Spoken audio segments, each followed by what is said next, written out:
Hey, welcome back to Dysfunctional Channel. I'm your host, Jesus Figueroa at Dysfunctional of Dysfunktional.com, and today I'm going to get to chat with filmmaker Jon Garcia about his new film, Love in Dangerous Times, along with the co-stars of this, Stout and Tiffany Groben. Love in Dangerous Times is the newest film from acclaimed indie director Jon Garcia. The movie is about a virus which spreads quickly throughout the globe. Jason remains ambivalent about its danger. Unable to travel and with his family on the other side of the country, he decides to spend the pandemic working on a play that resembles his life and current circumstances. As writer's block and loneliness ensues, he begins to turn to online dating to find a buddy for the apocalypse, where he meets Sorrel. With the infection rate worsening and the feet looming, the two begin to lean on one another for support, and then they try to make sense of the times that they're living in. Check out the interview. I really enjoyed this film. I thought it was very relatable, especially during the time we're spending right now at home. What was it like for you guys to be able to do this during pandemic times?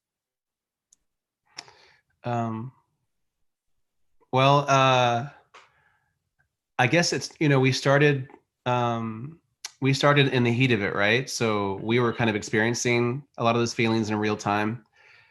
I remember like calling Ian up and saying that, I really want to do this thing. And I kind of like wanted like a friend to be like, yes, that's a great idea. And he did that. And so then, that kind of started the journey. But as we were making it, I mean, I think we definitely instilled some of our thoughts, plans, and dreams and fears into it, as we created it. And it would kind of like we would augment things as we learned new things about what this virus is, But we definitely were experiencing the panic of the pandemic as we were creating the film, which was pretty cool. And I guess like, some of the things that the character Jason is going through are things that were percolating in our minds and hearts during that time.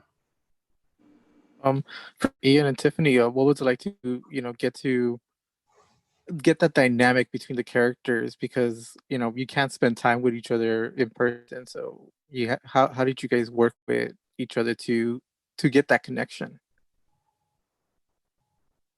Well, we had some rehearsals via Zoom, was it, Ian? Or Facebook or Yeah, I something? think it was just some sort of video chat.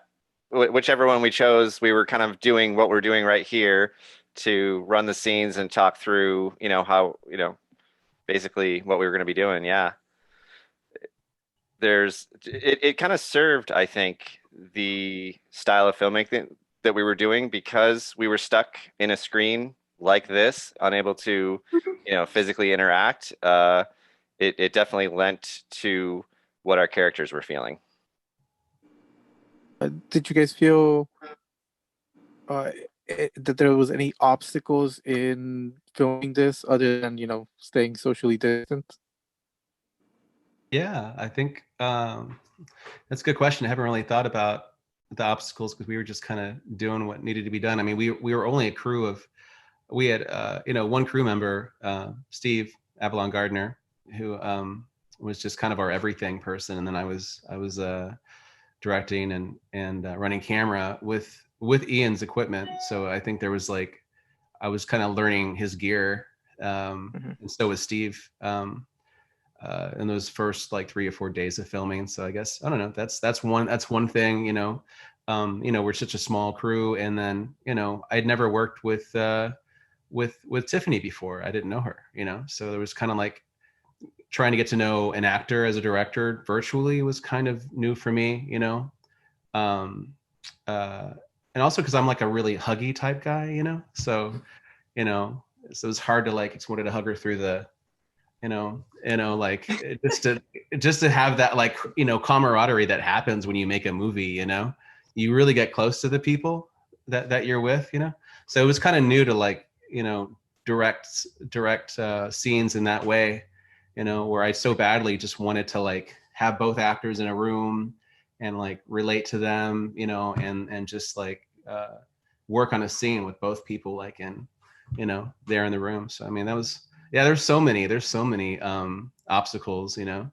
Of course, it was a low budget situation all the way through. So that was another thing, one reason why our crew was so small. And then we're making a movie during a pandemic. So I mean, like, you know, we wanted to be safe. We wanted to make sure that of course, and this would be I feel like this would be a very different situation had somebody gotten sick during the course of filming, and that didn't happen. You know, we were safe. So yeah, there's a number of obstacles. I mean, Tiffany and if you want to, you know, add to that. Okay, I guess what was your experience like with online dating before this movie, and what have you learned about it since?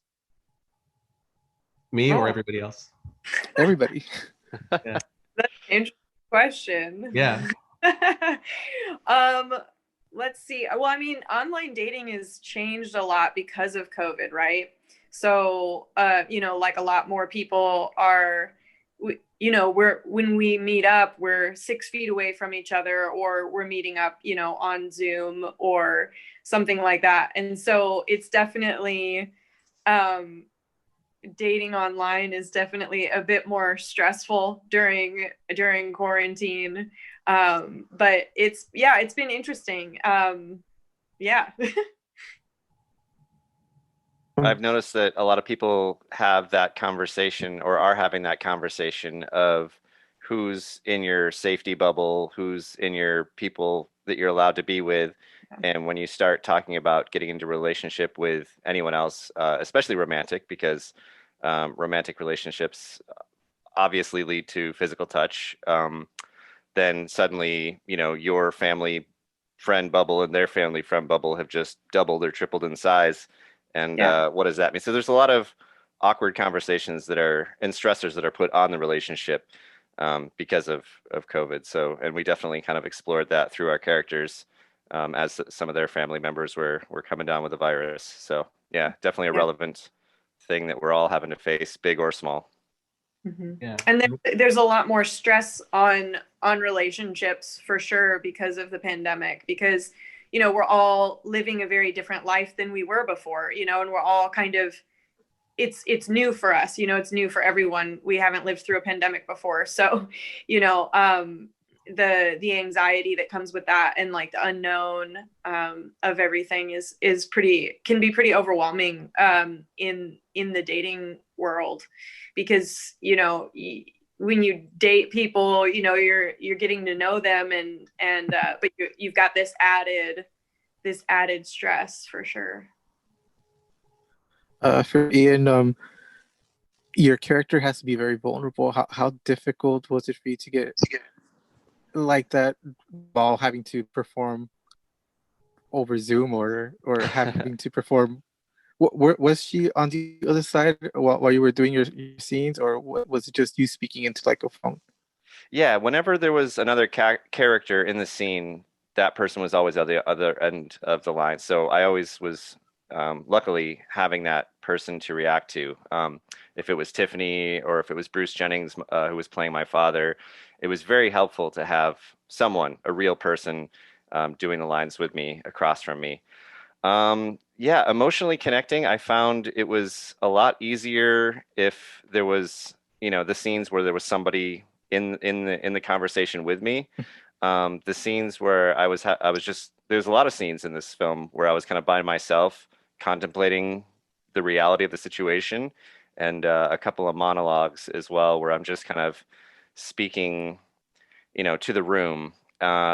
Those were the hardest ones to really get vulnerable and open. And I got two quick things. John is an exceptional guy, director, who will create a safe bubble space for you to work in. And if something's not working, he'll workshop it with you. He'll try different things with you. He'll ask you lots of good questions to, you know, okay, well, if this isn't working, let's try something else. That doesn't work. Okay, let's try something else. Like, I never felt unsafe, or it was always a safe container to continue trying until we got to the emotion that we were looking for. And that's huge. I would hope every actor could have that from their directors when trying to get to an emotional space, especially when nobody else is in the room to act across. And then, yeah, there was one scene in particular where I was actually working with Bruce, and I was having a hard time connecting to the loss of what the character was going to be going through. And Bruce and I are buddies in real life, and he was able to, just as two friends, go there and say something to me that triggered an emotion, a real emotion in my own life, in my own relationship with him, that then matched perfectly the energy of the scene and the character. And I was like, okay, I've got it. Thank you, Bruce. Roll camera. And then, John called action, and the rest was a real emotional reaction that I wasn't unable to get to through the imagination of the scene. So I guess long story short, it was super helpful to have a safe space to do it in, and to have really good people to be working with who were willing to think outside the traditional acting box and help each other get to the emotional places that we needed to have it feel real. So just a lot of gratitude for the team that we got to work with here. So John, how difficult is it to get such a human reaction from your actors while keeping the rom-com vibe going throughout the entire thing? Human reaction. So how hard was it to get a human reaction from the actors while keeping the rom-com vibe? Yeah, I think there was okay, yeah. It was like, this is very I tend to I like, when I like films that are really like kind of visceral and real, and there's definitely like a lot of realism in this. And we had a script, which is co-written by Ian, of course, and so we had the blueprint, right? But we still had some leeway. There was leeway with what was written, and then kind of what the actors brought to it, and what they were feeling on the day. And I think we talked about this a little bit yesterday at some point, but with Tiffany and Ian, but like about keeping like leaving some room for some levity, otherwise it can veer into melodrama, and which I think melodrama is great and all, but I mean I think you let fewer people in. There's a much more layered first person storytelling happening, I think, when you leave room for levity and leave room for comedy, so I think, and I think we did some discovery on that as we kept making the film. We would say, like, let's leave room for comedy. Let's leave room for those moments, not knowing when they might happen. And maybe it's just circumstantial. But, I think throughout the film, we kept on finding like kind of lightness in these otherwise like kind of, more like intense moments. When you think about it, I mean, it's this guy, Jason, who's kind of dancing in his apartment, and in the middle of a pandemic, with nobody, by himself, and these two people are dancing with one another. If you were like a fly on the wall watching them, like we are as the audience, and they have their headphones on.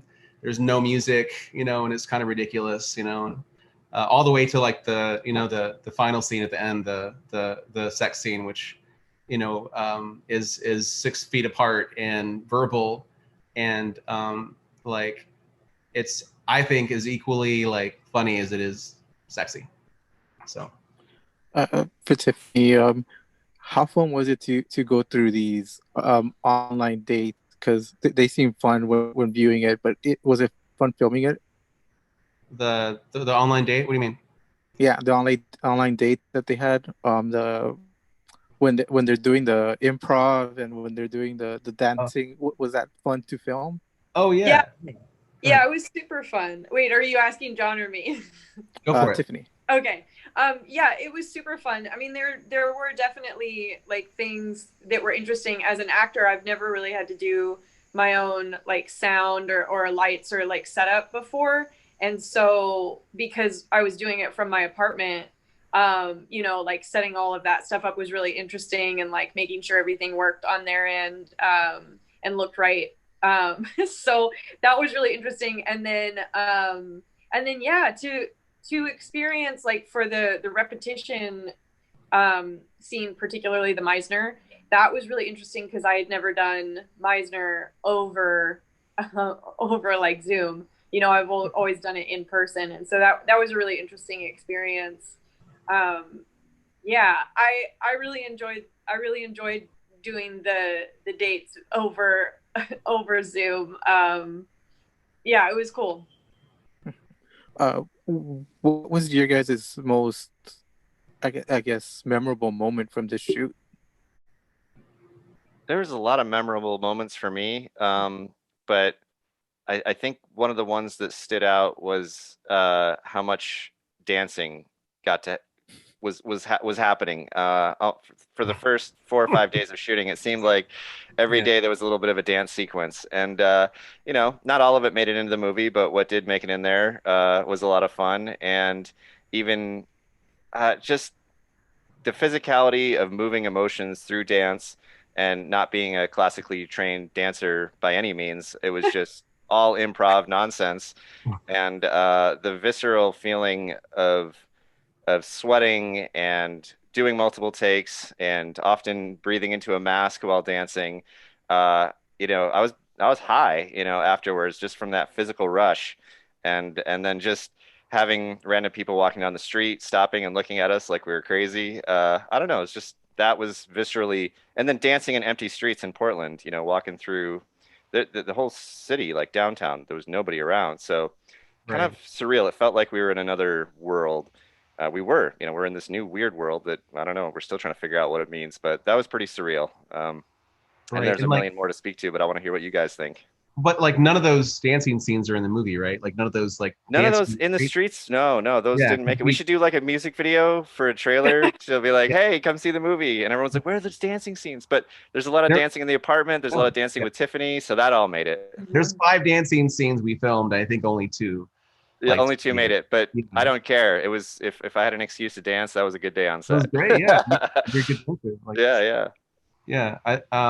I don't know. I'm trying to think. Like for me, it was probably seeing that last like that seeing that sex scene, the verbal sex scene, 6 foot sex scene come together, because it was just like, you know, just how I imagined it being kind of funny and kind of sexy. And I think that's when there's a moment, I think sometimes when, like, you know, when you like realize, oh, I got a movie. Yep, I got a movie. You know, and I think that was the moment for me. It was like, you know, this scene is memorable. I mean, everything else that we filmed, I was over the moon about, you know, but that scene especially, I was really excited about, because I thought it was just kind of they're like coming together. They're like, you know, I mean, like they're like, you know, the moment where they meet, right? You know, I don't know. It was just, it was really cool, really fun scene to shoot. So that was like, I think, a memorable moment for me.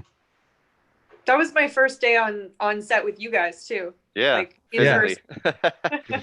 Right? Awesome. Well, congratulations on this. I think it's a fantastic movie. I hope it gets a good audience, and I can't wait to see what else you guys come up with. Thank you.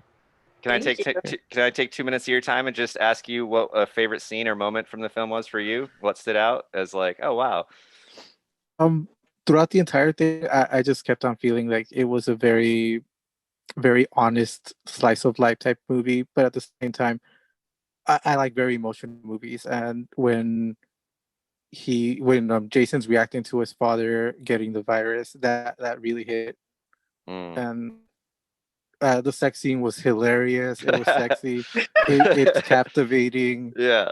And once again, it's the first time they're actually coming together and meeting, so it really sticks out. Awesome. Yeah, thank you for that. Yeah, thank No you. problem. Yeah, Thank you guys scene, for your time. yeah. Appreciate- Oh, I just said that scene gets me too. The scene where he calls his dad. Pretty much every time I get to that point, it's sort of like, you know. Yeah. Yeah, there's a lot of emotion in this, and I think that makes the comedy that much better. Yeah, that's a really brilliant thing to say, actually. Yeah, that was the goal. So yeah, thanks for getting it. Appreciate it, bud.